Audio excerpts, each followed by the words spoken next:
Bienvenido ahora al módulo 5 de tu curso de Química Inorgánica de Aprueba, en donde veremos ahora reacciones químicas. En este primer video te voy a enseñar las generalidades de las reacciones químicas, es decir, cómo se componen, cómo se producen y cuáles son las cosas que podríamos saber solamente de la reacción química con solo leer cada uno de los detalles de esta.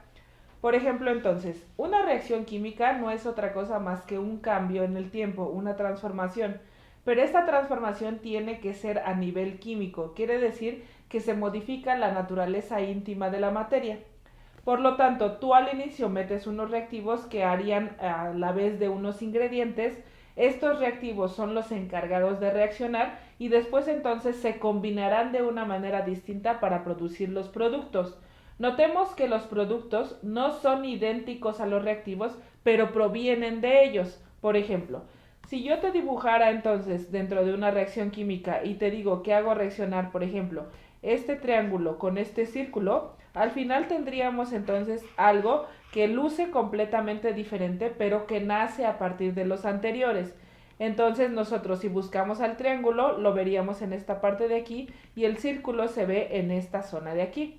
De tal manera que en México nosotros solemos decir que es la misma gata pero revolcada. Quiere decir que está hecho de lo mismo pero que está hecho de una manera distinta. Es decir, que la estructura química ha cambiado. Entonces, si te preguntan en el examen de admisión cuáles son los reactivos y cuáles son los reactivos son aquellos ingredientes de las fórmulas que permiten una combinación a nivel reactivo y que entonces producen nuevas cosas. Nada se crea de la nada y nada desaparece de la nada. Quiere decir que las reacciones químicas están en función de la ley de la conservación de la materia y la energía. Los reactivos entonces son las especies químicas que reaccionan y los productos son el resultado de esa reacción. Hay varios componentes dentro de las reacciones químicas que ya iremos viendo con detalle más adelante. En general, hay energía dentro de las reacciones. Habrá reacciones que necesiten ser calentadas para que se produzca el proceso o habrá reacciones que no necesiten ninguna energía adicional para que ocurran. Basta con ponerlas enfrente, reaccionarían y sería la reacción tan espontánea que en algún momento liberaría calor. Esta energía entonces en las reacciones se conocen como reacciones térmicas. Si la reacción, por ejemplo, no es espontánea, es decir, tú pones solamente los reactivos que componen a la reacción, estos reactivos apenas se encuentran, inician una reacción que puede ser violenta y liberan calor. Cuando la reacción libera calor, decimos que la reacción es exotérmica. Adicionalmente, decimos que las reacciones exotérmicas son espontáneas.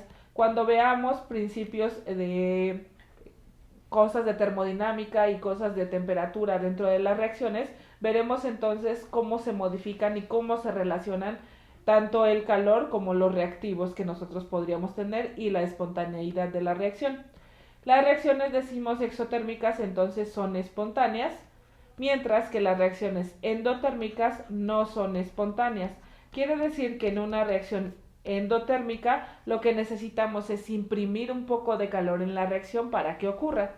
Por ejemplo, si te quieres preparar algún guiso, entonces necesitas no solo poner los ingredientes, sino ponerlos a la lumbre para que inicien los procesos de reacción que permitan tener el nuevo producto, por ejemplo, una salsa que quieras producir. Necesitas entonces energía adicional en el sistema para que ocurra el proceso reactivo.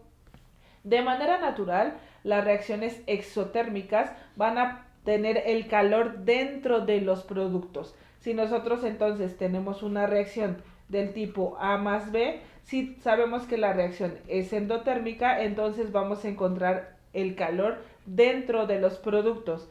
Este triangulito que acabo de poner aquí es un símbolo que nos ayuda a determinar el calor o la energía dentro de una reacción. Mientras que si la reacción fuera endotérmica, tenemos entonces A más B, agregamos aquí la temperatura o el calor y entonces tendríamos como resultado la reacción química. Nota entonces, el calor o la temperatura va en los productos en reacciones exotérmicas que son espontáneas, mientras que el calor de formación o el calor de la energía que nosotros imprimimos en la reacción va en los reactivos, siempre y cuando esta reacción sea endotérmica y no espontánea. Si nosotros revisamos entonces las reacciones químicas en términos de la ley de la conservación de la materia y la energía, la cual dice que la materia no se crea ni se destruye, solo sufre procesos de transformación, es decir, enfrenta reacciones químicas. Si nosotros tenemos los reactivos en esta parte antes de la flecha, vamos a notar entonces que tendríamos dos moléculas de hidrógeno y una de oxígeno, que al reaccionar nos van a dar dos moléculas de agua. Lo que vamos a revisar es que lo mismo que hay de un lado debería de haber del otro, aunque esté puesto de manera distinta, es decir, que tenga diferente estructura química. Revisamos y hay 4 átomos de hidrógeno, del otro lado también hay 4 átomos de hidrógeno, 2 átomos de oxígeno y hay 2 átomos de oxígeno. Esto significa que la reacción química se encuentra en equilibrio, es decir, que está balanceada, que hay lo mismo en masa de un lado que del otro. Nosotros entonces aplicamos la ley de la conservación de la masa a las reacciones químicas y vamos a decir que la suma de la masa de los reactivos es igual a la suma de la masa de los productos. No importa cómo estén acomodados, al final, si metiste 4 átomos de una sustancia, deberían de haber los mismos 4 átomos del otro lado, aunque estén en distinta estructura. Entonces, si nosotros revisamos ejemplos de la ley de la conservación, vamos a ver, por ejemplo, si en este frasco tengo hidrógeno gaseoso, específicamente tengo esta cantidad de hidrógeno, y luego la hago reaccionar con cloro gaseoso con esta cantidad exactamente, si nosotros sumamos ambas cantidades, por ejemplo, 141.812 gramos y le sumo 4.032 gramos, en el momento en el que hago la suma encontraré 4 aquí, 4, 8, 5, 4 y 1. Entonces debería de tener 145.84 gramos dentro de los productos y efectivamente esto es lo que tengo, aunque en este caso ya haya ocurrido una reacción química. De tal manera que en los sistemas químicos, si nosotros tratamos de cerrar el sistema para no perder nada en términos de gas, agua, por ejemplo, o algún líquido que se esté derramando ahí, tendríamos que conservar absolutamente todo lo que pusimos al inicio.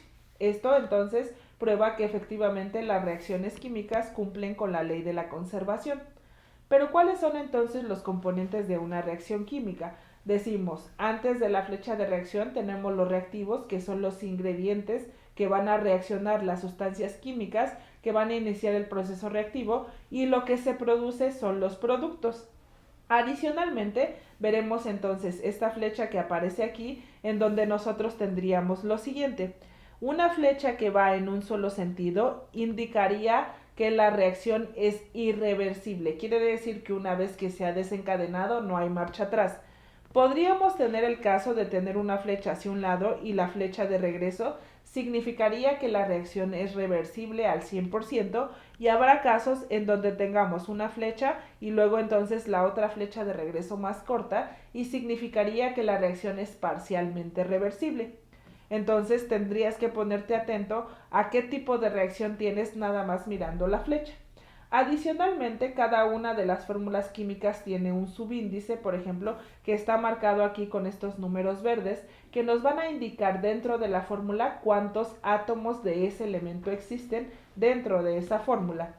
Los coeficientes se conocen como coeficientes estequiométricos, también conocidos como moles, que en la siguiente diapositiva te voy a explicar específicamente qué es un mol. Adicionalmente, en las fórmulas podemos poner entre paréntesis los estados de agregación, o también podría aparecer AC o AQ para decir que la sustancia está disuelta en agua, significa que se encuentra en estado acuoso. Cada uno de los reactivos o de los productos pueden ser sumados a través de un signo de suma, que es básicamente una adición, y podríamos tener algún otro símbolo que haga referencia a que hay radiación, a que hay calor o temperatura. En los productos, por ejemplo, podrían aparecer flechas que van hacia arriba o flechas que van hacia abajo. Si la flecha va hacia arriba, significa que la sustancia se está evaporando o se está gasificando.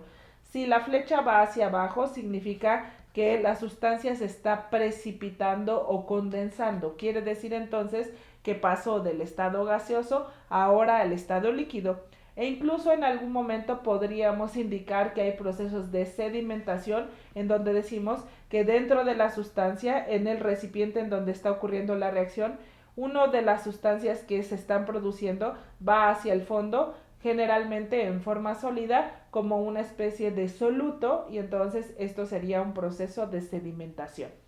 Hasta aquí entonces vamos a dejar la parte de los componentes de las reacciones y entonces vamos a pasar a explicar qué es un mol. Un mol son los coeficientes estequiométricos que aparecen en el balanceo.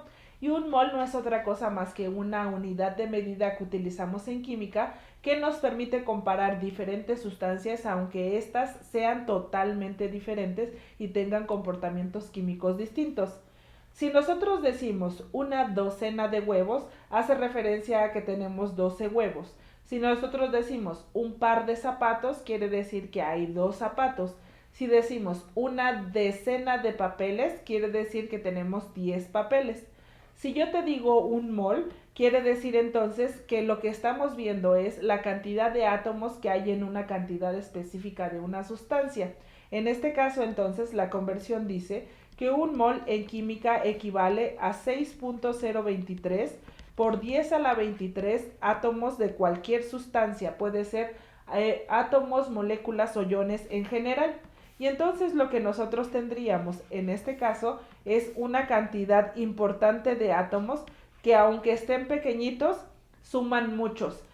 ¿Cuál es la ventaja de utilizar, por ejemplo, el concepto de mol? Es que si nosotros, por ejemplo, iniciamos procesos de balanceo en una reacción química y entonces nosotros queremos poner una fracción, por ejemplo, un medio de hidrógeno, lo que nosotros tendríamos es que probablemente no pueda hablar de mitades si estoy hablando de átomos. ¿Qué quiere decir?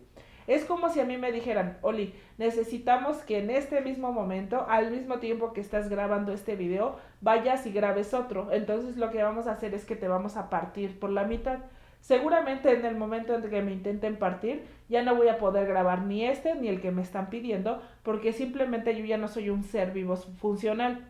Lo mismo pasaría con un átomo. Si yo lo parto por la mitad, ya no lo podría usar, ya no sería funcional.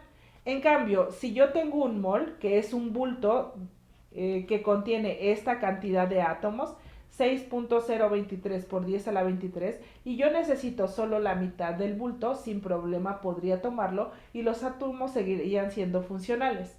Para que tengas una idea de si son muchos o son poquitos átomos, en España, por ejemplo, al mol le han conocido como madralito, haciendo referencia a que eso es mucho. Son muchos átomos aunque ocupen poquito volumen.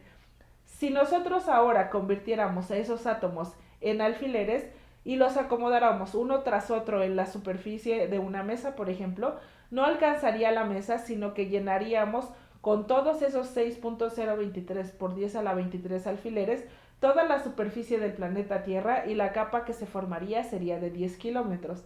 Quiere decir que son muchos, pero debido a que el tamaño de los átomos es muy pequeñito, entonces podríamos concentrarlos en masas pequeñitas. Si tú vas a la tabla periódica y revisas, por ejemplo, la masa atómica del carbono, te vas a dar cuenta que son 12 gramos. Y esto significa que un mol equivale a 12 gramos de carbonos. Un mol de carbono son 12 gramos.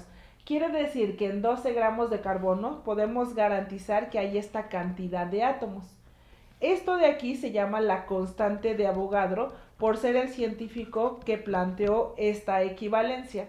Entonces, si tú vas a la tabla periódica y dices cuánto es la masa, por ejemplo, de un mol de nitrógeno, y vas a la tabla periódica, bastaría con que vieras la masa atómica y te vas a dar cuenta que son 14 gramos.